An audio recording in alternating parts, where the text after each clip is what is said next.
Hello my friends, welcome to my channel if you're new here, welcome back if you're a returning subscriber. My name is Brittany. On this channel I share my stupid opinions about the books that I've been reading. Today we're talking about the 3 books that I read from my I Read 3 series.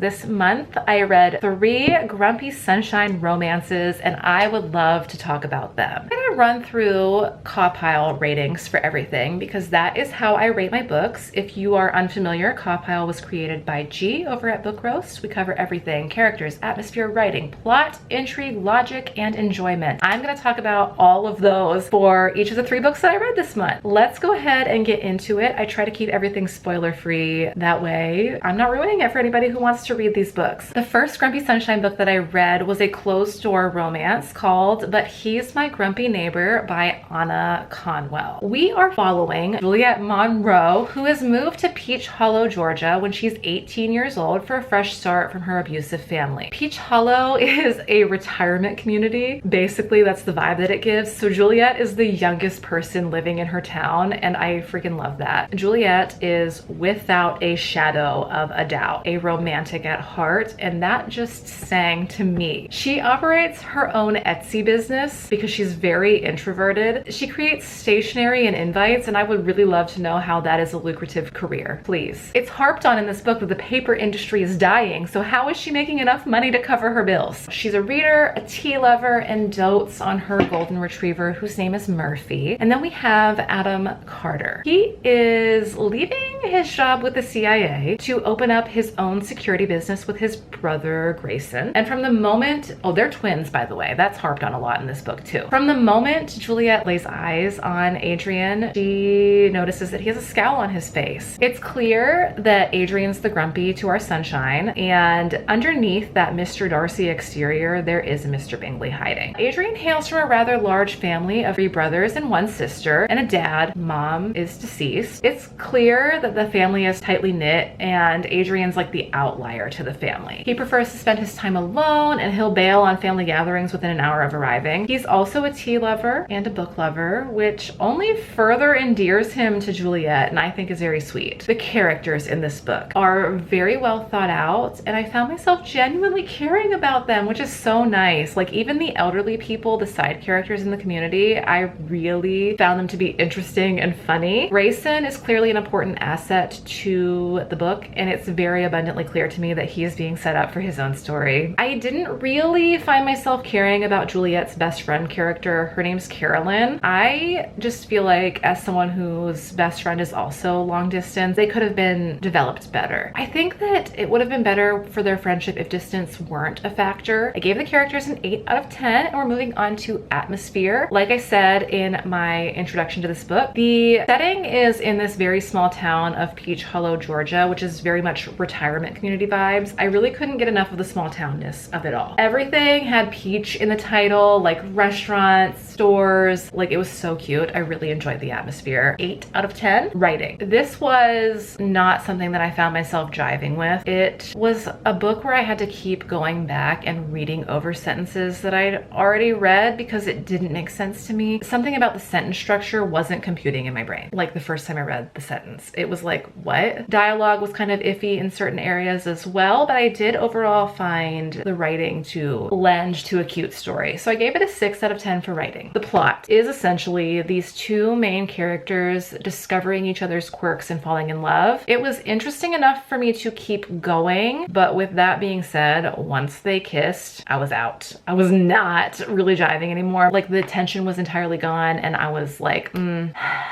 I liked the build-up and experiencing the day-to-day life of the characters, but like I said, once they kissed, I was out. I gave the plot 5 out of 10. Same for intrigue. With such a minimal plot, I was really relying on the characters for this. Intrigue, I think in this situation, we're tying it back into the writing. Having to go back and reread sentences over again really retracted from my interest. And then again, once the tension broke, I was done. I gave the intrigue 5 out of 10. For logic, I kind of spoke heavily on the handling handling of anxiety in this book. I feel like the author really took time to handle Juliet's childhood traumas and how they followed her into adulthood with care, and I really appreciated that. Juliet's reactions to the stressors in her life that result in anxiety attacks, panic attacks, really felt very realistic to me. Adrian responding to Juliet in these situations also seemed very realistic, and so for that, I gave The Logic 8 out of 10. I appreciated the handling of anxiety in this book. Enjoyment. I read this book basically in one sitting, so I think that speaks for itself. I found it to be a super cute closed-door romance, but I did deduct points in the enjoyment section for writing because for me, writing is huge. Rereading the lines over and over again removed me from the story enough that I felt the need to deduct points. 7 out of 10 for enjoyment, which brings our totals to 47 out of 70, 6.71 average, which means that on my cawpile scale, the book was a 3.5 out of 5. After I read But He's My Grumpy Neighbor, I moved into a not closed-door romance called Resisting the Grump by Ashley Munoz. So this book follows two main characters, Davis, who's the grumpy recluse, and Ray, who is the joy of joys, ray of sunshine that exists in this small town. Ray abandoned ship about 4 years ago because of Davis. She kind of stalked him growing up, and he knew that he had a stalker, but he didn't know that it was Ray. But she ran away from home 4 years ago to go to college because of stuff that went down with Davis, and now she's returning home to help her family basically save their diner because it's about to go under, something to do with people aren't buying from the diner very much anymore. So Ray is there to help save the day. Characters. I had to go back and check Goodreads because I couldn't remember the characters' names, and I think that that speaks for itself. Like I said, Davis is the town's grumpy recluse. He's 27 when this book takes place and 23 at the time of the major conflict, 18 years old when Ray falls in love with him. He is the reason why Ray ran away from home. Ray is the female main character. She's 22 in our present timeline and 18 when the major conflict goes down. She basically falls in love with Davis the first time she sees him when she's 11. We have Nora, who is Ray's best friend. Clearly is like a sister to her. It's also very clear in reading Resisting the Grump that Nora is going to get her own book. Grayson, I think his name is Davis's BFF. He's not important. He's just there to cause new conflict for Ray and Davis as the story goes on in the present timeline. It's very clear to me that the author took time to develop the main characters. I wouldn't go so far as to say that there was a lot of thought put into them, but there are clearly defined characteristics and flaws to each of the characters. I would say that out of all the side characters, Nora is the most clearly developed side character, and it's clear to me that that was done because Nora's going to get her own book. Side characters like Ray's parents, who are clearly important characters in this book, are not very clearly fleshed out. I really couldn't understand why Ray's parents were so obsessed with Davis. How did that come about? What was the purpose of Davis's friendship with Grayson aside from causing the conflict? It wasn't really clear to me, so I gave the characters a 6 out of 10. This book is set in a small mountain town called Mount Macon in the Pacific Northwest. The only thing that I gathered about the atmosphere is the town struggling to stay afloat, and Ray is there to save the day with her marketing degree. It takes more than an hour to drive from the town up to the very tippy top of Mount Macon where Davis lives, but that's all I got. 6 out of 10 for atmosphere. The only thing that stood out to me in terms of writing is a phrase that was used multiple times that is not safe for work and is now the name of one of my group chats with my best friend and her husband. I'm just gonna say it. Weeping tip was used several times, and it was enough to warrant a visceral reaction from me. And I think that once was enough, but the multiple use was extreme. So I'm being very generous when it comes to writing. I gave it a 6 out of 10. The writing's fine. The dialogue was pretty believable. So 6 out of 10 for writing, and we're moving on to plot. Ray's formative years were spent stalking Davis, and not just stalking Davis, but keeping detailed journals of his comings and goings, which is very weird. He knew that he had a stalker. He just didn't know that it was Ray. Ray literally walks in on him having sex with another woman on the table in the library in the opening beginning of this book. He doesn't know that it was Ray because she's blossomed into this gorgeous woman from the time that she was 18 until she's 22 when this book takes place. Ray views walking in on Davis and this woman as the single most mortifying moment of her life, and it really shapes her as an adult. It causes her to flee to New York City to go to college. When she returns home from New York City, she once again falls in love with Davis. I think that really the whole age gap dynamic really didn't jive well with me. I think it's because like he never reciprocated feelings for her, but I don't feel like it was necessary for there to be an age gap in their relationship. You know, the setup of this book is that this grown-ass man writes a note to Ray to lure her to the library right after she turns 18 years old, and it took me forever to come to terms with the fact that he didn't actually write the note, but you're led to believe that he did for a majority of this book, and I could not get down with that. So I gave the plot a 6 out of 10. I found myself annoyed over and over and over again with this book. I had to keep taking breaks from it. I did read it in one day, but I had to keep taking breaks with it because the whole conflict in this book could have been solved if the two main characters would have communicated. Didn't stop me from reading it in one day, but they could have communicated better, is all I'm saying. Logic. Once again, we're boiling it back down to I couldn't understand why they couldn't just fucking talk to each other, especially Davis. Sir, you're 27 years old. Communicate. I don't care if you're the grumpy recluse. Communicate. Talk about your feelings. It's okay. His relationship with Ray's parents is truly like a driving factor in this book, and it was clearly important to him. He wouldn't really talk to them, and he wouldn't really talk to Ray, even though it was clear that he was in love with her. I didn't love the idea of Ray deceiving him for literally most of the book, and so we're giving Logic a 5 out of 10. Enjoyment, like I said multiple times, I read this book in one sitting. It was absolutely not a closed door romance, and I found certain parts to be enjoyable. Mostly, I think I liked Nora's character and the dynamic that they had with Ray. I will say this, I didn't love Ray's character, and so I do think that I will, if I were to continue on with this book series, enjoy Nora's book more than I enjoyed this book. Plot was fine, not good, not bad. Characters graded on me, which kind of drove my enjoyment down a little bit. I gave it a 6 out of 10, which brings our totals to 40 out of 70, a 5.71 average, and an overall 3-star rating for this one. The last book that I read for the Grumpy Sunshine trope in this I read 3 is called Sunny Disposition by Deanna Gray. I love the title of this book. Love, love, love the title. Naomi is a streamer. She goes by Chai or Che while she's gaming. Finn is a hockey player who goes by Midquest, and he is acting as a moderator for Naomi's streams. Mid and Che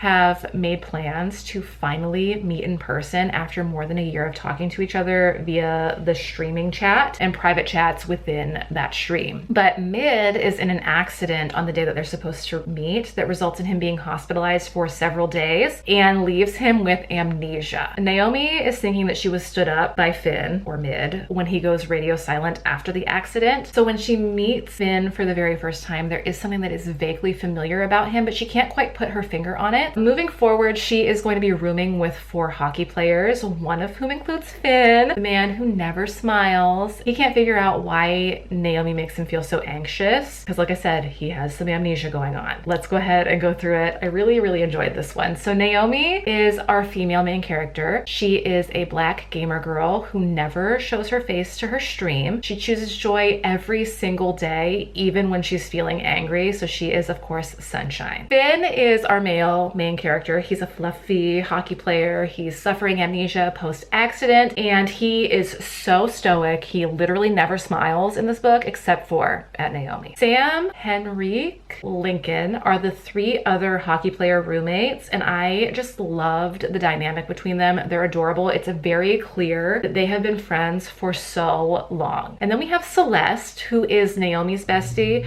She's very quiet, very anxious, and willing to literally give Naomi the shirt off of her back if that's what it takes. Naomi is actually renting the house with the hockey players from Celeste's family. So I found the character development in this story to be pretty decent. I liked most of the characters, but I especially loved the romance dynamic between Naomi and Finn, especially after the realization hits that they know each other. Friendship is very very clear for all parties involved, and I really liked that, especially because Finn doesn't remember being friends with these individuals. So for it to really shine through off the page, really, it did something for me. The trouble I'm having with rating characters higher is that this book is a college romance. So it's set during people's sophomore and junior years of college, and it didn't feel like they read as college students to me. They acted way more grown up than I remember the sophomores in my own college experience, but this could just be a me thing. I did give the characters a 7 out of 10 because I overall found them to be enjoyable. Atmosphere. Mostly this takes place in the house that everybody's living in, and for this book to be a hockey romance, I kind of expected it to focus a little bit more on hockey. Like, hockey is not played very often in this book. I think it is touched on maybe twice in the whole story. Like, they have 2 hockey games in the whole story, but it definitely hit the nail on the head with the grumpy sunshine trope. He was so grouchy and she was really such a joy, and so I really felt that the title was perfect. I gave the atmosphere 6 out of 10. It took me a little bit to get into the writing style, but once I did, I was fine. It was okay until it came to the spicy scenes. I did not like the sex scenes in this book. It felt mostly, I think, like, clinically speaking, the sex scenes were clinical. I didn't love that. They felt a little awkward, but it's okay. I don't know if this is the author's first book. Maybe I felt uncomfortable because I got to the sex parts while I was at the airport, but I don't know. I just felt like awkward while reading the sex parts. So I gave the writing a 5 out of 10, and we're moving on to the plot. Plot was fine. I will say this, there is no third act breakup or third act conflict in this book. So if that is something that you're looking for, I would recommend this book. They barely even like hit a bump in the road. My complaint is that I wanted there to be more focus on her streaming and him playing hockey, and it just wasn't there. I very, very much enjoyed the realization that the author brought the characters to in them knowing each other. I thought that that was very well done, but I did feel like there was just a little bit of room for growth in terms of plot, so I rated it right in the middle, 5 out of 10. Again, we have another book where I was into it until they got together. The tension leading up to them finally realizing who they are to each other was really nice, but they got together way faster than I wanted them to, which caused me to kind of lose interest. And once the spice came into play, I was fully out. I was like, I'm done. So 6 out of 10 for intrigue. We have characters who really think things through, which I appreciate. Thank you, Deanna Gray, for not making me want to scream at how fucking dumb some of these characters can be. The one thing that I just could not get on board with, Finn is an English major. He tutors his sister in math. Apparently he tutors his sisters in everything, and that does not make sense to me. As an English-brained person, math is not my forte. I would never, ever try to tutor somebody in math. The logic was a 7 out of 10. This isn't one where I found myself like laughing out loud or like kicking my feet and giggling, but it was fine. Those kicking my feet and giggling and laughing out loud, those are surefire signs that I'm enjoying the book. I was making